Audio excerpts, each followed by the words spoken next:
Hello students, I am teaching to you class 9 chapter 1 matter in our surroundings. Today we do in text questions. Question number 1.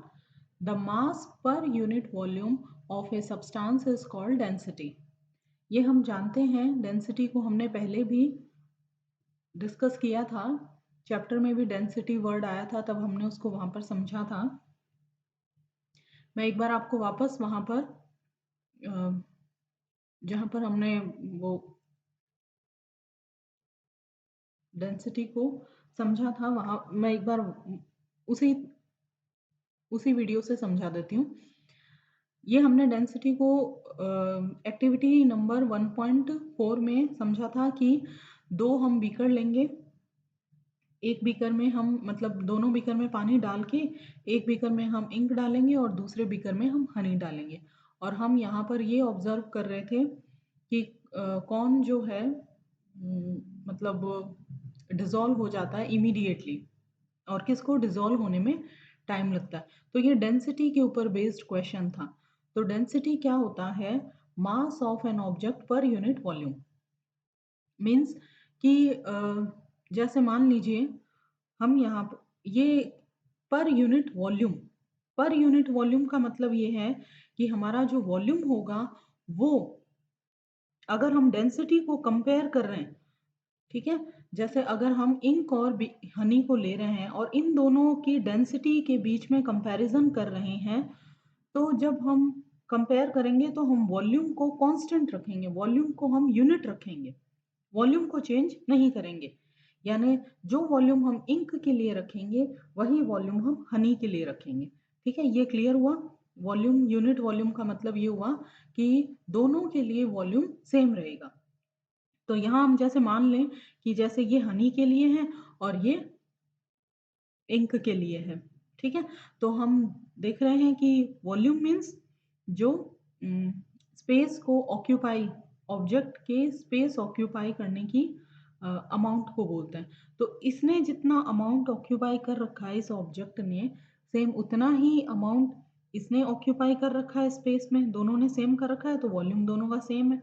Difference यहाँ कहाँ आएगा? मास में आएगा.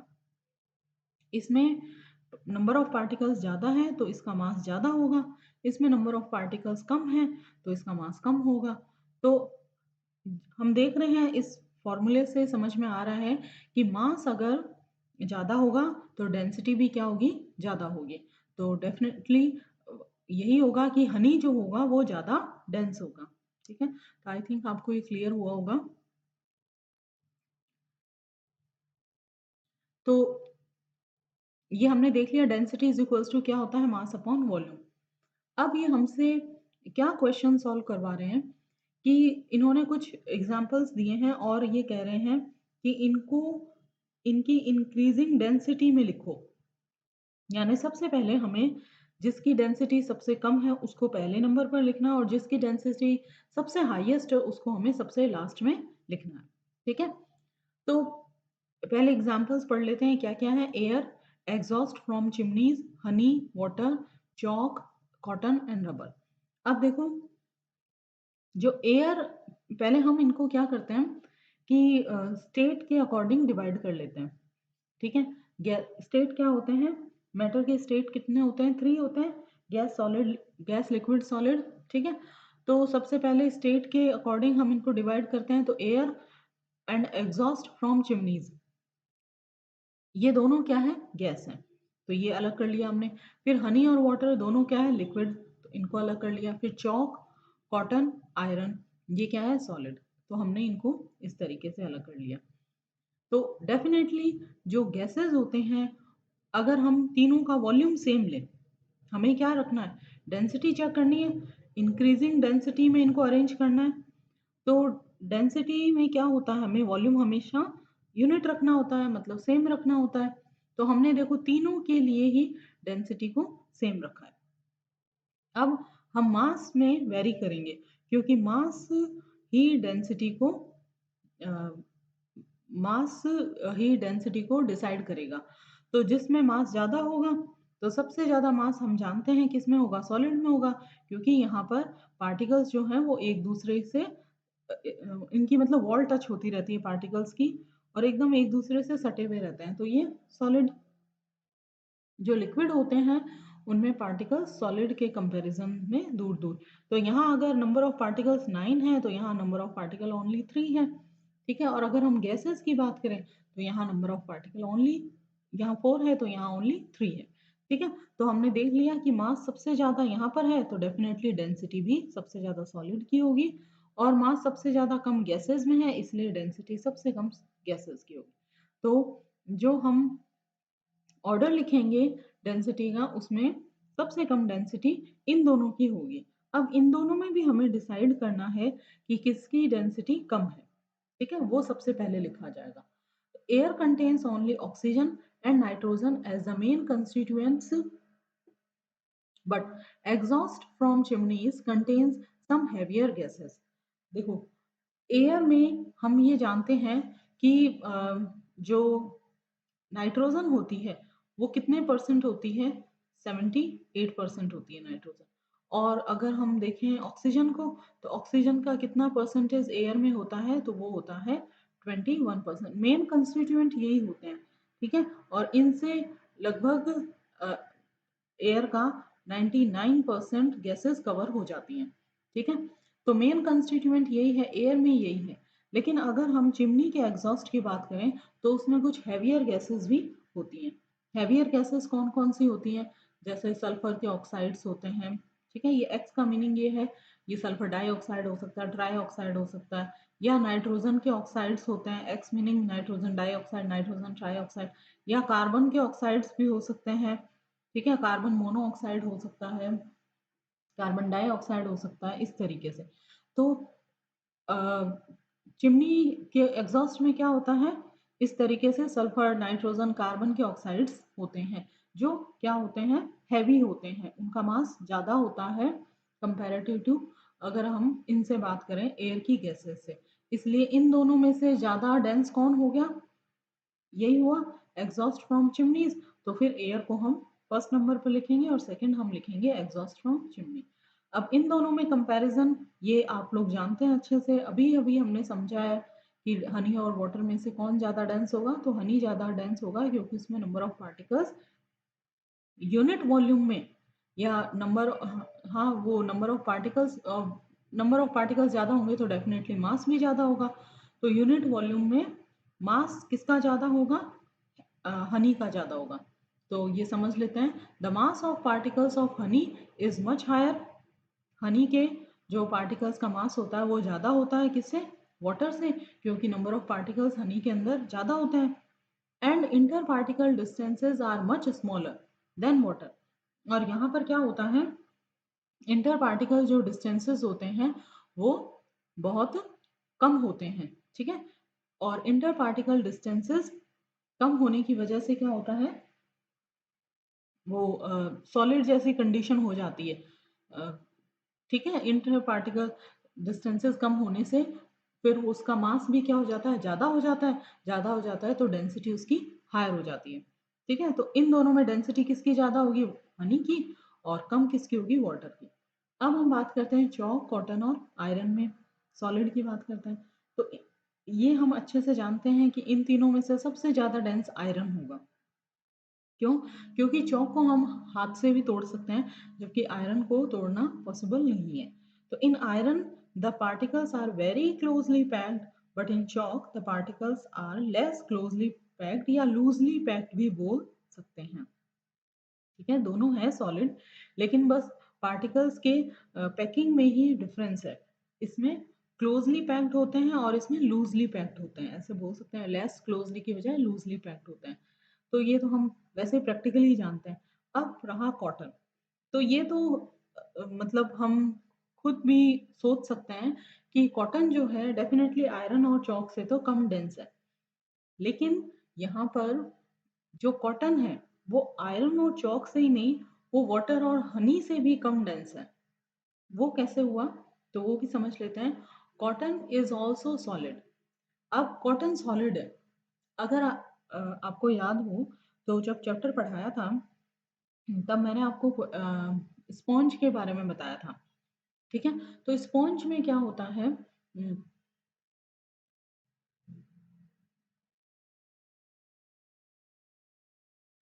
कि मैंने वो पिक्चर वापस यहाँ पे ला रखी है। तो ये स्पॉन्ज में क्या होता है, स्पॉन्ज में ये एयर होल्स होते हैं और एयर होल्स की वजह से क्या होता है, जब हम इसे कंप्रेस कर देते हैं तब ये इस तरीके से कन्वर्ट हो जाता है। सेम यही इसमें होता है कॉटन के अंदर। कॉटन में भी क्या होते हैं, एयर होल्स होते हैं, ठीक है, और उसको हम कंप्रेस कर सकते हैं सेम। तो जैसे स्पॉन्ज सॉलिड होता है वैसे कॉटन भी सॉलिड है, ठीक है, but it has number of holes in which air is entrapped. The density of cotton is lower than other solids. और सॉलिड से तो डेंसिटी कम होगी and even lower than that of water, water से भी कम होगी। देखो, अगर हम वाटर पर कॉटन डालते हैं, कॉटन का जैसे थोड़ा सा कॉटन लेके हम अगर हम डालते हैं तो कॉटन वाटर पे पहले फ्लोट होता है और थोड़ी देर बाद में वो अंदर चला जाता है, मतलब नीचे बैठ जाता है, उसकी डेंसिटी ज़्यादा हो जाती है। जब हम शुरुआत में डालते हैं तो कॉटन में क्या होते हैं, एयर होल्स होते हैं, ठीक है, लेकिन धीरे धीरे वो एयर होल्स किससे फिलअप होने लग जाते हैं, वाटर होल से। उनके अंदर पानी भरना शुरू हो जाता है, एयर बाहर निकलने लग जाती है। तो जब पानी भरना शुरू हो जाएगा तो वो भारी हो जाता है और नीचे बैठ जाता है। तो वाटर पे कोई भी थिंग तभी फ्लोट कर पाएगी जब उसकी डेंसिटी कम होगी।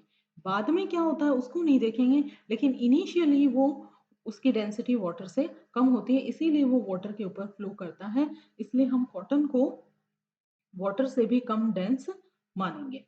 तो अब अगर हम इंक्रीजिंग ऑर्डर देखें डेंसिटी का, सॉरी यहाँ पर इंक्रीजिंग डेंसिटी होना चाहिए, ठीक है, तो ऑर्डर ऑफ इंक्रीजिंग डेंसिटी, तो सबसे कम एयर की होगी, फिर एग्जॉस्ट फ्रॉम चिमनीज होगा, फिर कॉटन आएगा, फिर वाटर, फिर हनी, फिर चॉक, फिर आयरन। औरों का तो आप जानते ही, आसानी से बता भी देंगे, सिर्फ कॉटन में ही होता है डाउट। तो आई थिंक आपको ये कॉटन का समझ में आ गया होगा। नेक्स्ट है, सेकंड क्वेश्चन है, tablet the differences in the characteristics of states of matter. अब आपको क्या बताना है, जो मैटर की स्टेट्स हैं, मैटर की स्टेट्स कौन सी होती है, सॉलिड, लिक्विड और गैस। इन तीनों के कैरेक्टर, एक एक कैरेक्टर को लेके और उनमें हमें डिफरेंस बताना है, ठीक है। वैसे आप अच्छे से जानते हैं इसको, लेकिन मैंने कहीं गूगल से ही इसको लिया है, ठीक है। तो जरूरी नहीं है कि आप लोग यही पॉइंट्स लर्न करें या इसी को ही अगर आप अपने कॉपी में लिख रहे हैं तो लिखें। आपको जैसे भी जहाँ से भी अच्छे पॉइंट्स मिल रहे हों और तो आप, या आपके स्कूल में कहीं अच्छे पॉइंट्स लिखवाएं तो आप डेफिनेटली वही फॉलो कीजिए। मेरा पर्पस सिर्फ यहाँ पर ये है कि मैं आपको ये कंसेप्ट क्लियर कर पाऊँ, ठीक है। ये आप इस चीज को फॉलो करें या ना करें ये आप पर डिपेंड करता है। आपको अगर अच्छा लगे तो आप जरूर लिखिएगा। तो फर्स्ट है प्रॉपर्टी। तो प्रॉपर्टी में हम एक एक, प्रॉपर्टी मतलब कैरेक्टर, तो हम एक एक कैरेक्टर की बात करेंगे, ठीक है, और हम हर कैरेक्टर का पर्टिकुलर उस स्टेट में वो किस तरीके से शो करता है उस कैरेक्टर को, उसकी बात करेंगे, मतलब डिफरेंस क्रिएट करेंगे तीनों स्टेट में। तो जैसे सबसे पहले प्रॉपर्टी हमने या कैरेक्टर लिया है इंटर, ये कैरेक्टर ही है, प्रॉपर्टी कैरेक्टर ही है। तो सबसे पहला इंटर पार्टिकल स्पेसेस। तो इंटर पार्टिकल स्पेसेस अगर सॉलिड की बात करें तो हम जानते हैं बिल्कुल नहीं होता या बहुत ही कम होता है। जैसे हम जानते हैं सॉलिड्स के इंटर पार्टिकल्स किस तरीके से, स्पेस कैसा होता है, जैसे ये है, ठीक है, ये सॉलिड होता है, ठीक है, और अब अगर कोई स्पेस होता है तो वो यहाँ इस जगह हो सकता है, बाकी कोई स्पेस क्रिएट नहीं होती इनके अंदर, ठीक है। तो very small particles are closely packed, ये हम जानते हैं पार्टिकल्स क्लोजली पैक्ड होते हैं। वेरी स्मॉल क्या है, इंटर पार्टिकल स्पेसेस हैं ये। अगला है कंपैरेटिवली लार्ज। अब यहाँ इन्होंने पूरा नहीं लिखा, कंपैरेटिवली लार्ज क्या, इंटर पार्टिकल स्पेसेस किससे बड़े होते हैं, ये जो स्पेस होते हैं वो किससे बड़े होते हैं, कंपैरिजन किससे हो रहा है, यहाँ सॉलिड से हो रहा है। पार्टिकल्स आर लूजली पैक्ड, मतलब ये पार्टिकल्स जो होते हैं वो क्या होते हैं, लूजली पैक्ड होते हैं, इस तरीके से होते हैं, ठीक है, इस तरीके से होता है। फिर अगला है gases state. Very large, very large क्या, इंटर पार्टिकल स्पेसेस, पार्टिकल्स के बीच में स्पेस बहुत ही ज़्यादा होता है, ठीक है? तो ये वेरी लार्ज और पार्टिकल्स आर वेरी लूज़ली पैक्ड, तो ये लूज़ली पैक्ड होते हैं, ठीक है? इनके बीच में कोई अट्रैक्शन नहीं होता है। अगला है इंटर पार्टिकल फोर्सेस। तो डेफिनेटली इंटर पार्टिकल फोर्सेस क्या? Force of attraction. तो सबसे ज़्यादा पार्टिकल्स के बीच में अट्रैक्शन किस स्टेट में होगा? तो सॉलिड स्टेट में होगा, वेरी स्ट्रॉन्ग। लिक्विड में थोड़ा वीक होगा और गैसेस में तो बहुत वीक होगा, क्योंकि पार्टिकल्स के बीच में स्पेस इतनी ज़्यादा हो जाती है जिसकी वजह से इनके बीच में फोर्स ऑफ अट्रैक्शन बहुत वीक हो जाता है। अगला है नेचर। नेचर में कैसे होते हैं? Very hard and rigid. Solid की प्रॉपर्टी होती है कि वो रिजिड होता है। लिक्विड की प्रॉपर्टी क्या होती है? वो बहता है, इसलिए उसको हम बोलते हैं फ्लूइड। और जो गैसेस होते हैं वो कैसे होते हैं? हाईली फ्लूइड, क्योंकि वो तो कहीं भी बह जाते हैं, ठीक है? तो ये हाईली फ्लूइड होते हैं। अगला है कंप्रेसिबिलिटी। तो हम अच्छे से जानते हैं कंप्रेसिबिलिटी मतलब कि दब जाना, या जिसको प्रेशर देके और दबाया जा सके, ठीक है? तो प्रेशर देखें, सॉलिड को हम कंप्रेस नहीं कर सकते, नेग्लिजिबल होता है। लिक्विड में वेरी स्मॉल, बहुत ही कम होता है, ठीक है? कंप्रेस इनकी जो कंप्रेसिबिलिटी होती है वो बहुत बहुत कम होती है और ये हाईली कंप्रेसिबल होते हैं।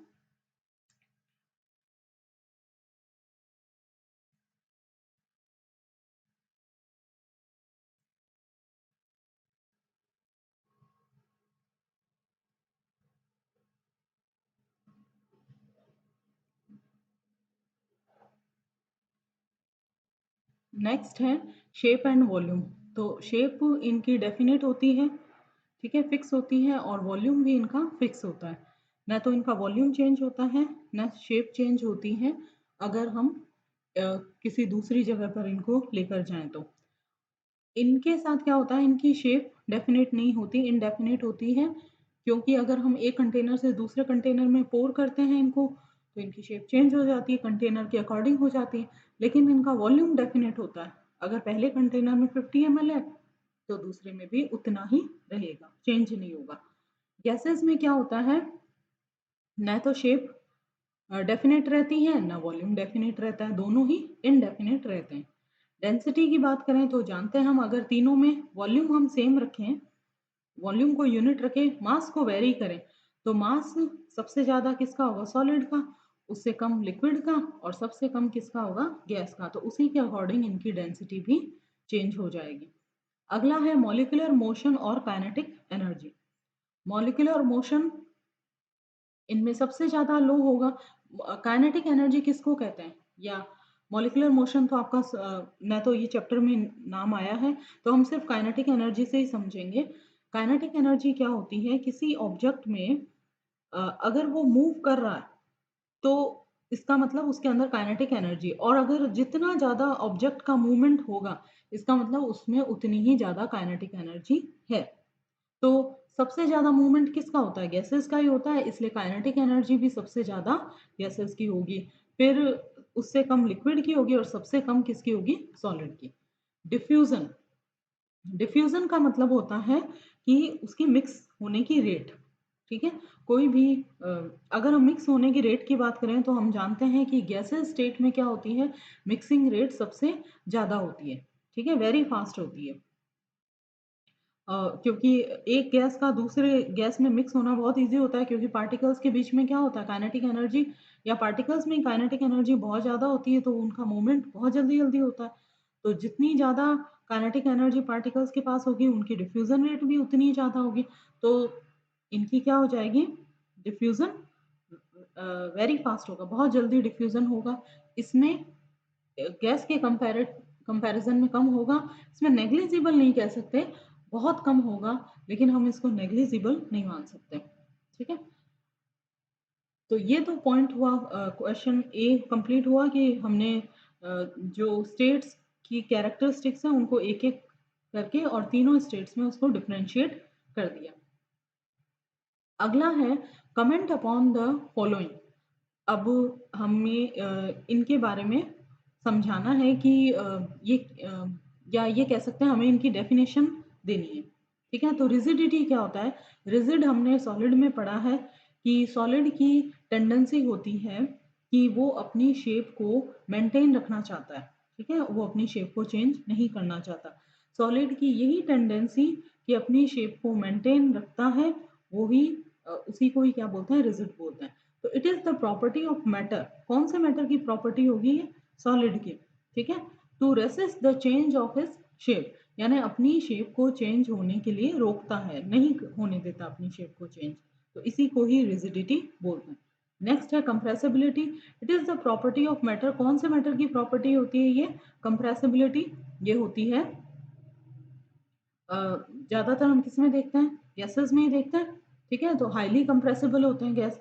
तो in which its volume is decreased by applying force. देखो इसको हम इससे समझ सकते हैं कि ये कह रहा है कि कंप्रेसिबिलिटी में क्या होता है? वॉल्यूम डिक्रीज हो जाता है। देखो जब स्पॉन्ज को लेते हैं, अब इसमें क्या होता है? एयर एयर होल्स होते हैं। जब हम स्पॉन्ज को कंप्रेस करते हैं तो कंप्रेस करने से इसका वॉल्यूम देखो कितना ज्यादा था यहाँ पर। वॉल्यूम किसको कहते हैं? वॉल्यूम उसी को ही कहते हैं ना कि उसने स्पेस में कितने अमाउंट को ऑक्यूपाई कर रखा है। तो यहाँ पर इसका अमाउंट देखिए स्पेस में, और इसका अमाउंट देखिए स्पेस में। इसने ज्यादा अमाउंट ऑक्यूपाई कर रखा है, इसका वॉल्यूम ज्यादा है, इसका वॉल्यूम कम है। तो जब वॉल्यूम डिक्रीज हो जाएगा बाहर का फोर्स लगाने पर, तो उसी को ही क्या बोलते हैं? कंप्रेसिबिलिटी बोलते हैं। आई थिंक आप ये बात समझ में आई होगी। It is the property of matter in which its volume is decrease by applying force. Force लगाने पर वॉल्यूम क्या हो जाता है? डिक्रीज हो जाता है। इसी को बोलते हैं कंप्रेसिबिलिटी। फ्लूइडिटी हम जानते हैं कि ability of matter to flow. किसी भी मैटर की फ्लो होने की जो टेंडेंसी होती है, उसकी एबिलिटी होती है, उसी को क्या बोलते हैं? फ्लूइडिटी। जैसे वाटर हो गया, और हाईली फ्लूइडिटी की बात करें तो वो गैस हो जाता है। Filling a gas container. देखो अगर हम किसी कंटेनर के अंदर गैस भरते हैं तो ऐसा तो नहीं होता ना कि सॉलिड या लिक्विड की तरह जहां पर उसको डाला वो वहीं रखे रहता है। ऐसा नहीं होता। गैस तो पूरे कंटेनर में विद इन सेकेंड में फैल जाएगी, ठीक है? तो on filling a gas takes the shape of the container, और फिर वो उसी पूरे कंटेनर की शेप ले लेती है। चाहे आप कोई भी कंटेनर, छोटे से छोटे कंटेनर में डालो, चाहे बहुत बड़े कंटेनर में डालो, वो उसी कंटेनर का शेप ले लेती है। कौन? गैस। अब इसके बारे में हमने चैप्टर में भी पढ़ा था, लिक्विफाइड पेट्रोलियम गैस जब पढ़ा था तब, कि लिक्विफाइड पेट्रोलियम गैस क्या होता है? जो हम अपने घरों में खाना बनाते हैं तो सिलेंडर के अंदर जो गैस भरी हुई होती है वो एलपीजी होती है। अब इस एलपीजी गैस को जब सिलेंडर में भरा जाता है तो इसको कंप्रेस करके भरा जाता है, ठीक है? और कंप्रेस करने से क्या होता है? कंप्रेस करने से हाईली कंप्रेसिव, ये तो हम जानते हैं कि जो गैस होती है वो हाईली कंप्रेसिबल होती है।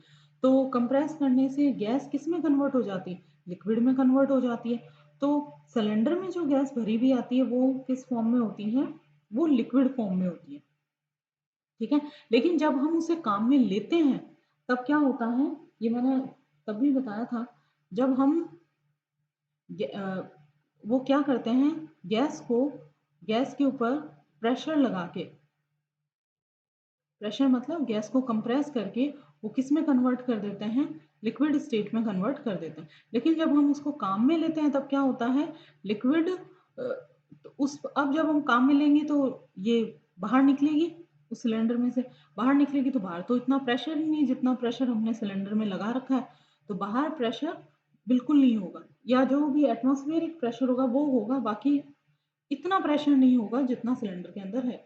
तो फिर वो क्या, वापस गैस में कन्वर्ट हो जाएगी। हम जब यूज में लेते हैं तो उसको हम गैस के फॉर्म में यूज में लेते हैं, या फिर हॉस्पिटल में भी जो सिलेंडर होते हैं ऑक्सीजन सिलेंडर, वो, ठीक है? तो यहाँ पर क्या है कि गैस जो होती है वो कंटेनर का शेप ले लेती है, जिस भी कंटेनर में आप उसको फिल करते हो, ठीक है? शेप हैविंग डेफिनेट बाउंड्रीज, ये तो शेप तो सब समझते हो। जैसे अगर पेन ले, हम हमारे हाथ में पेन है तो उसकी क्या है? चारों तरफ की डेफिनेट बाउंड्री है, वही उसकी शेप है। तो वो शेप हो गया। काइनेटिक एनर्जी, ये भी सब समझते हैं कि अगर कोई पार्टिकल में मोशन है इसका मतलब उसके पास में क्या है? Kinetic energy. जिस पार्टिकल के पास में जितनी ज्यादा काइनेटिक एनर्जी होगी वो उतना ही ज्यादा मोशन शो करेगा। डेंसिटी, द मास, ये भी हम पढ़ चुके हैं, मास पर यूनिट वॉल्यूम, हम वॉल्यूम को क्या रखेंगे, यूनिट रखेंगे, मास को हम बढ़ाएंगे घटाएंगे तो डेंसिटी भी बढ़ जाएगी घट जाएगी, तो उसी को क्या बोलते हैं, मास पर यूनिट वॉल्यूम को ही हम क्या बोलते हैं, डेंसिटी बोलते हैं। नेक्स्ट है question, give reasons, a gas fills completely the vessel in which it is kept. अब ये वही बात हो गई कि फिलिंग ए गैस कंटेनर, मतलब हम गैस को जिस भी वेसल या कंटेनर में रखेंगे वो उसको उसमें पूरी तरीके से फैल जाती है, ठीक है। तो ऐसा क्यों होता है, ऐसा इसलिए होता है, the force of attraction between particles of gas is negligible. ये हमें पता है कि जो गैस के पार्टिकल्स होते हैं उनके बीच में फोर्स ऑफ अट्रैक्शन तो होता ही नहीं, क्योंकि एक पार्टिकल यहाँ है तो दूसरा पार्टिकल यहाँ होता है, और यहाँ भी नहीं है भी, कोई जरूरी नहीं, कहीं का कहीं हो सकता है, तो इनके बीच में कोई अट्रैक्शन नहीं होता, ठीक है। अगर अभी एक पार्टिकल यहाँ है थोड़ी देर बाद वो वहां चला जाएगा, अपनी जगह वो चेंज करते रहते हैं, तो अट्रैक्शन नहीं होता। तो इसी वजह से क्या होता है, because of this particles of gas move all in all direction, तो वो कहीं भी किसी भी डायरेक्शन में मूव करते रहते हैं, तो इसलिए वो क्या करते हैं, पूरे कंटेनर में फैल जाते हैं, ठीक है। नेक्स्ट क्या है, a gas exerts pressure on the walls of the container, ये भी हम पढ़ चुके हैं कि इससे ज़्यादा अच्छे से समझ में आएगा कि कोई भी गैस है वो कंटेनर की वॉल पर कितना प्रेशर लगाती है, वो किसके इक्वल होगा, ठीक है, वो इक्वल होगा कि उस वॉल के पर यूनिट एरिया पर वो गैस कितना फोर्स लगा रही है, इसी के इक्वल होगा उस गैस का फोर्स, ठीक है।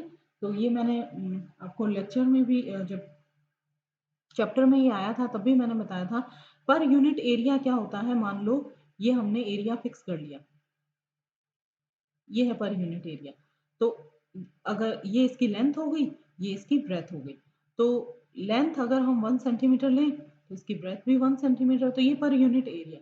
अब गैस के पार्टिकल्स क्या करते हैं, इस पर यूनिट एरिया पर फोर्स लगा रहे हैं, ठीक है, गैस के पार्टिकल्स इस पर यूनिट एरिया पर क्या लगा रहे हैं, फोर्स लगा रहे हैं, तो गैस के पार्टिकल पर यूनिट एरिया पर जितना फोर्स लगाते हैं वही क्या होता है, उतना ही वो गैस के पार्टिकल प्रेशर लगा रहे होते हैं उस वॉल पर, ठीक है। तो इस तरीके से हम इसको समझेंगे, थोड़ा इजी हो जाएगा इस तरीके से अगर समझेंगे तो। In the gases state the particles move about randomly, gases state में क्या होता है, पार्टिकल्स जो होते हैं वो रैंडमली क्या करते हैं, मूव करते रहते हैं कहीं भी। रैंडमली का मतलब यहाँ अभी यहाँ पर है, थोड़ी देर बाद यहाँ पर होंगे, उसकी थोड़ी देर बाद यहाँ, मतलब कहीं भी मूव करते रहते हैं। Due to this random movement the particles hit each other and also the walls of the container, और इस तरीके से रैंडम मूवमेंट के कारण क्या होता है, वो दूसरे पार्टिकल से भी भिड़ते रहते हैं और दीवार से भी भिड़ते रहते हैं। The pressure exerted by the gas, the pressure the pressure exerted by the gas is because of this force exerted by gas particles per unit area on the walls of the container। तो ये वही हो गया pressure, gas कितना pressure लगाएगा, gas लगाएगा force exerted by gas particles per unit area, यानी per unit area में जितना फोर्स लग रहा है वही उस प्रेशर के बराबर होगा, ठीक है। अगला है, ए wooden table should be called a solid, wooden table को हम सॉलिड कैसे कह सकते हैं, क्योंकि वुडन टेबल का जो शेप और वॉल्यूम दोनों फिक्स होता है, यही सॉलिड की प्रॉपर्टी होती है, तो वुडन टेबल को हम क्या कह सकते हैं, सॉलिड कह सकते हैं, क्योंकि इसकी शेप भी फिक्स होती है, वॉल्यूम भी फिक्स होता है, वो कभी चेंज थोड़ी होता है, टेबल को चाहे कहीं भी ले जाके रख दो हमेशा उसकी वही शेप और वही वॉल्यूम रहेगा। नेक्स्ट क्या है, we can easily move our hand in air but to do the same throw a solid block of wood we need a karate expert. अब हम अपने हाथों को एयर में जहां मर्जी चाहे जैसे घुमा सकते हैं, ठीक है, लेकिन क्या हम जो मूवमेंट एयर में कर सकते हैं वो मूवमेंट क्या हम वुड पर भी कर सकते हैं, नहीं कर सकते, वो काम सिर्फ कराटे एक्सपर्ट ही कर सकते हैं। ऐसा क्यों होता है, क्योंकि particles of air have large spaces between them, ये हम जानते हैं कि एयर के पार्टिकल्स में जो स्पेस होता है वो बहुत ज़्यादा होता है, on the other hand would has little space between its particle. और सॉलिड के पार्टिकल्स का अरेंजमेंट भी हम जानते हैं कि उनका अरेंजमेंट किस तरीके का होता है, इसलिए उनको उनमें हम हाथ को नहीं घुमा सकते हैं, या हम सॉलिड में जिस तरह का मूवमेंट हम एयर में कर सकते हैं हाथों का, उस तरह का मूवमेंट हम सॉलिड पर नहीं कर सकते। ठीक है। नेक्स्ट है question, liquids generally have lower density as compare to solids. ये हम जानते हैं कि लिक्विड की डेंसिटी क्या होती है, कम होती है सॉलिड से। अगर हम आयरन की नेल को लेते हैं और उसको हम पानी में डालते हैं, तो सॉलिड है आयरन की नेल, तो वो पानी के अंदर डूब जाएगी। क्यों? क्योंकि नेल की डेंसिटी ज़्यादा है लिक्विड से, वाटर से। But you must have observe that ice floats on water. अब आइस भी तो सॉलिड ही है, तो वो वाटर के ऊपर फ्लोट क्यों करती रहती है? तो वो फ्लोट इसलिए करती रहती है, सबसे पहले हम वाटर और आइस के स्ट्रक्चर के बारे में समझ लेते हैं। देखो, वाटर, ये एरिया है वाटर का और ये एरिया है आइस का। मैं एरिया नाम क्यों ले रही हूँ, अभी मैं आपको समझा दूंगी। तो इसमें हम क्या देख रहे हैं कि जो वाटर का जो मॉलिक्यूलर फॉर्मूला होता है वो क्या होता है, आप लोग जानते ही होंगे, H2O। ठीक है। तो यहाँ आप देख रहे होंगे ये ऑक्सीजन है और ये इसके दोनों हाइड्रोजन है। ठीक है। इसी तरह ये ऑक्सीजन है और ये इसके दोनों हाइड्रोजन है। इसी तरह ये ऑक्सीजन है और ये दोनों इसके हाइड्रोजन। इसी तरह ये ऑक्सीजन, ये दोनों इसके हाइड्रोजन। ठीक है, ये तो क्लियर हो गया होगा। लेकिन जब वो आइस में कन्वर्ट होते हैं तो वो इस तरीके की केज लाइक स्ट्रक्चर बना लेते हैं। ठीक है। तो अब हम समझते हैं इसको। Ice has cage like structure. ठीक है। That is when water freezes to form ice, a number of empty spaces are created. जब वाटर आइस में कन्वर्ट होता है तो इस तरीके से स्पेस क्रिएट हो जाता है। ये देखिए यहाँ कितना स्पेस क्रिएट हो गया ना बीच में, तो ये स्पेस क्रिएट हो जाता है। As a result volume increases for the same mass of water. अब इस लाइन को हम समझते हैं। देखो, अगर हम वॉल्यूम की बात करें कि वॉल्यूम कैसे इंक्रीज हुआ, देखो ये एरिया है वाटर का, ये इतना इसने वॉल्यूम घेर रखा है, और ये एरिया है आइस का। अब मैं यहाँ पे क्या समझाना चाह रही हूँ, यहाँ पर ऑक्सीजन के कितने पार्टिकल हैं, 1 2 3 4 5 6 7 8, यानी इतने एरिया में 8 पार्टिकल्स हैं ऑक्सीजन के। जबकि यहाँ पर कितने हैं, 1 2 3 4 5 6, ओनली 6 पार्टिकल्स हैं। अगर हमें 2 ऑक्सीजन के पार्टिकल्स और ऐड करने हैं तो हम ये मान सकते हैं ना कि थोड़ा इतना तो एरिया ये और लेंगे। तो अब हम क्या देख रहे हैं, वॉल्यूम किसको कहते हैं कि स्पेस में कितना एरिया या स्पेस में कितना अमाउंट ऑक्यूपाई कर रखा है किसी ऑब्जेक्ट ने। तो इस ऑब्जेक्ट ने स्पेस में इतना एरिया घेर रखा है, और इस ऑब्जेक्ट ने अगर हम 8 और भी मान लें, जैसे ऑक्सीजन यहाँ भी मान लें, तो ये इतना एरिया लेगा स्पेस में। तो वॉल्यूम यहाँ ज़्यादा बढ़ गया ना। अब वॉल्यूम जब ज़्यादा बढ़ जाएगा तो क्या होगा, देखो, as a result volume increases for the same mass of water. Mass same है क्योंकि यहाँ भी नंबर ऑफ पार्टिकल ऑक्सीजन के कितने हैं, 8 हैं, और यहाँ अगर इस एरिया को ले लेंगे तो यहाँ भी 8। मास दोनों का क्या है, सेम। यहाँ पर वॉल्यूम बढ़ गया। अब हम जानते हैं डेंसिटी क्या होता है। डेंसिटी इज इक्वल्स टू होता है एम अपॉन वी, ये होता है डेंसिटी। अब यहाँ पर क्या बढ़ गया, वॉल्यूम बढ़ रहा है। अगर वॉल्यूम बढ़ेगा तो डेंसिटी और वॉल्यूम के बीच में कैसा रिलेशन है, इनवर्स रिलेशन है, कि अगर वॉल्यूम बढ़ेगा तो डेंसिटी कम होगी, होगी कम। तो मास सेम है। अब इस बार मास को हम यूनिट मान लेते हैं। ठीक है। अभी हमने जब डेंसिटी को क्लियर किया था ना कि डेंसिटी किसे कहते हैं, तब हम वॉल्यूम को यूनिट कर रहे थे। अब हम मास को यूनिट करेंगे।